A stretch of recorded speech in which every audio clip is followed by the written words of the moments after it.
335º dia. Ezequiel 41. Depois, o homem me levou ao salão central, o lugar santo. Ele mediu a passagem que dava para esse salão e tinha 3 metros de comprimento por 5 de largura, com paredes de 2,5 metros de cada lado. E mediu o salão, que tinha 20 metros de comprimento por 10 de largura. Em seguida, ele foi até o último salão, mediu a passagem que dava para ele e tinha 1 metro de comprimento por 3 de largura.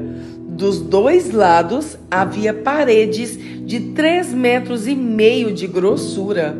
Também mediu o salão, era quadrado, com 10 metros de cada lado, e ficava adiante do salão central. Aí o homem me disse: este é o lugar santíssimo. Os cômodos encostados nas paredes do templo. O homem mediu a grossura da parede interna do templo e era de 3 metros. Em toda a volta do templo havia uma porção de pequenos cômodos encostados na parede, medindo 2 metros de largura cada um. Esses cômodos estavam em 3 andares, 30 cômodos em cada andar. A parede de fora do templo ia ficando mais estreita em cada andar, e assim os cômodos estavam encostados na parede, mas não eram presos nela. Portanto, as paredes do templo, vistas de fora, pareciam ter a mesma grossura de cima a baixo. Havia 2 escadarias largas do lado de fora dos cômodos, que estavam construídos encostados na parede do templo, em toda a sua volta. Assim, podia-se subir do térreo ao andar do meio e ao andar de cima. A parede de fora desses cômodos tinha 2,5 metros de grossura.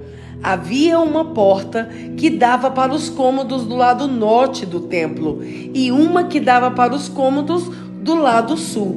Vi que em volta do templo havia um terraço que media 2,5 metros de largura. Esse terraço estava a 3 metros acima do chão e ficava no mesmo nível do alicerce dos cômodos que estavam ao lado das paredes do templo. Em volta do templo, entre o terraço e os edifícios usados pelos sacerdotes, havia um espaço livre de 10 metros de largura. O edifício do lado oeste. Do lado oeste, no fim do espaço livre, havia um edifício que dava para o templo. Tinha 35 metros de um lado e 45 do outro. As suas paredes eram de 2,5 metros de grossura em toda a volta. As medidas totais do templo. O homem mediu o lado de fora do templo. Tinha 50 metros de comprimento, do fundo do templo, atravessando o pátio até a ponta do edifício do lado oeste. A distância também era de 50 metros. A largura da frente do templo, junto com o espaço livre dos 2 lados, era de 50 metros. O homem mediu o comprimento do edifício, que ficava do lado oeste do templo, no fim do espaço livre, e também os seus corredores de cada lado.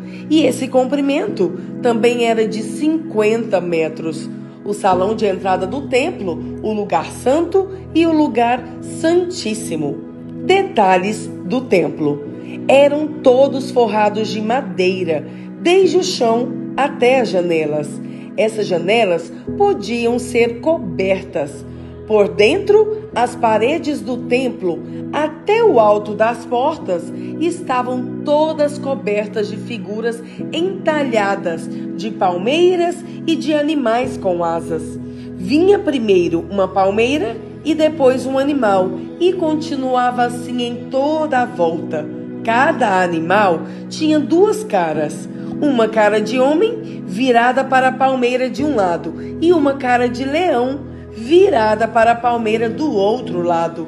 Era assim em toda a volta da parede, desde o chão até o alto das portas. Os batentes do lugar santo eram quadrados. Na frente da entrada do lugar santíssimo havia uma coisa que parecia o altar de madeira. Um altar de madeira tinha 1,5 metros de altura por 1 metro de largura. Os cantos, a base e os lados eram de madeira. O homem me disse: esta é a mesa que fica na presença de Deus, o Senhor. As portas. Havia uma porta na ponta da passagem que dava para o lugar santo e outra porta na ponta da passagem que dava para o lugar santíssimo. Eram portas de 2 folhas, de abrir no meio. Havia figuras de palmeiras e de animais com asas entalhadas nas portas do lugar santo, como havia nas paredes. Nos lados do lugar santo havia janelas e as paredes eram decoradas com figuras de palmeiras. Ezequiel 42. Os 2 edifícios perto do templo. Então o homem me fez sair para o pátio de fora e me levou para o lado norte do templo. Há um edifício que não ficava longe do edifício construído na ponta oeste do templo. Esse edifício do lado norte media 50 metros de comprimento por 25 de largura. De um lado, dava frente para o espaço de 10 metros ao longo do templo, e do outro lado, dava frente para a calçada do pátio de fora. Tinha 3 andares, e cada um deles ficava mais para dentro do que o de baixo. No lado norte, esse edifício havia uma passagem de 5 metros de largura por 50 de comprimento, com entradas desse lado. Os cômodos do andar de cima eram mais estreitos do que os do andar do meio e do térreo, porque ficavam mais para dentro. Nos 3 andares, os cômodos ficavam em terraços e não eram sustentados por colunas, como os outros edifícios do pátio. No andar térreo, a parede de fora do edifício media 50 metros. Numa metade dessa parede havia cômodos. Na outra metade não havia. Todo o andar de cima era dividido em cômodos. Na ponta leste do edifício, onde começava a parede, havia, debaixo dos cômodos, uma entrada que dava para o pátio de fora. No lado sul do templo havia um edifício igual ao anterior, perto do prédio que ficava na ponta oeste do templo. Na frente dos cômodos havia uma passagem igual à do lado norte. Tinha as mesmas medidas, o mesmo desenho e o mesmo tipo de entradas. Havia debaixo dos cômodos uma porta no lado sul do edifício, na ponta leste, onde começava a parede. O homem me disse: estes 2 edifícios são sagrados. Neles, os sacerdotes que entram na presença do Senhor comem as coisas santíssimas. E porque os cômodos são santos, os sacerdotes colocarão neles as ofertas santíssimas, isto é, as ofertas de cereais e as ofertas feitas para tirar pecados e culpas. Quando os sacerdotes estiverem no templo e quiserem sair para o pátio de fora, terão de deixar nesses cômodos as roupas santas que tiverem usado durante o culto religioso. Eles terão de vestir outras roupas antes de saírem para o lugar onde o povo se reúne. As medidas da área do templo. Quando acabou de medir por dentro a área do templo, o homem me fez sair pelo portão do lado leste e então mediu a área por fora. Com a vara de medir, ele mediu o lado leste. Tinha 250 metros. Aí, ele mediu os lados norte, sul e oeste. E cada lado tinha a mesma largura, isto é, 250 metros. Assim, o muro cercava uma área quadrada que tinha 250 metros de cada lado. O muro servia para separar o que era santo do que não era. 2 Pedro 2. Os falsos mestres. No passado, apareceram falsos profetas no meio do povo, e assim também vão aparecer falsos mestres entre vocês.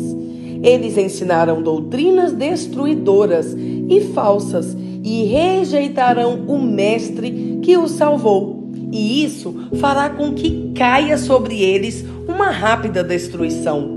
Mesmo assim, muita gente vai imitar a vida imoral deles. E por causa desses falsos mestres, muitas pessoas vão falar mal do caminho da verdade. Em sua ambição pelo dinheiro, esses falsos mestres vão explorar vocês, contando histórias inventadas. Mas faz muito tempo que o juiz está alerta e o destruidor deles está bem acordado. Pois Deus não deixou escapar os anjos que pecaram, mas os jogou no inferno e os deixou presos com correntes na escuridão, esperando o dia do julgamento. Deus não deixou escapar o mundo antigo, mas trouxe o dilúvio sobre o mundo dos que não queriam saber de Deus. A única pessoa que ele salvou foi Noé, que anunciou que todos deviam obedecer a Deus. E Deus também salvou mais outras 7 pessoas. Deus condenou a cidade de Sodoma e Gomorra, destruindo-as com fogo, como exemplo do que vai acontecer com os que não querem saber dele. Ele salvou Ló, um homem bom, que estava aflito, porque conhecia a vida daquela gente imoral. Todos os dias, esse homem bom, que vivia entre eles, ficava muito agoniado ao ver e ouvir as coisas más que aquela gente fazia. Tudo isso nos mostra que o Senhor sabe como livrar das aflições as pessoas dedicadas a Ele e também sabe como julgar os maus debaixo de castigo para o dia do julgamento. Ele castigará especialmente os que seguem os seus próprios desejos imorais e desprezam a autoridade dele. Esses falsos mestres são atrevidos e orgulhosos.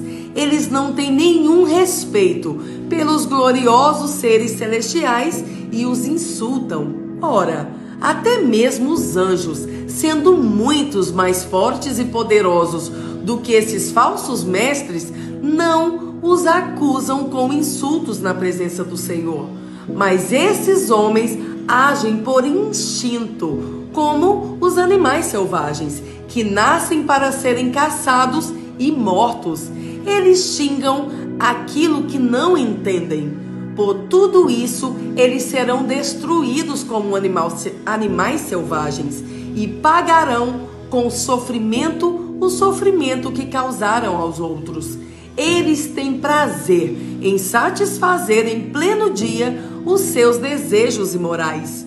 Quando se reúnem com vocês, são uma vergonha e um escândalo, divertindo-se o tempo todo com seus modos enganosos. Não podem ver uma mulher sem a desejarem, e o seu apetite pelo pecado nunca fica satisfeito. Enganam as pessoas fracas e só pensam em ganhar dinheiro. Eles estão debaixo da maldição de Deus, andam perdidos porque se desviaram do caminho certo. Seguem o caminho de Balaão, filho de Beor, que cobiçou o dinheiro que ia receber fazendo mal, e foi repreendido por causa do seu pecado. Pois uma jumenta falou com voz humana e acabou com as loucuras do profeta. Esses falsos mestres são como poços sem água e como nuvens levadas pelo vento. Deus reservou para eles um lugar na mais profunda escuridão. Eles dizem coisas orgulhosas e loucas, e com os seus desejos impuros e imorais, enganam as pessoas que estão quase escapando daqueles que vivem no erro. Prometem liberdade a essas pessoas, mas eles mesmos são escravos de hábitos imorais, pois cada pessoa é escrava daquilo que a domina. Portanto, aqueles que chegarem a conhecer o nosso Senhor e Salvador Jesus Cristo e que escaparam das imoralidades do mundo, mas depois foram agarrados e dominados por elas, ficam no fim em pior situação do que no começo, pois teria sido muito melhor que eles nunca tivessem conhecido o caminho certo do que, depois de o conhecerem, voltarem atrás e se afastarem do mandamento sagrado que receberam. O que aconteceu a essas pessoas prova que são verdadeiros esses ditados. O cachorro volta ao seu próprio vômito e a porca lavada volta a rolar na lama.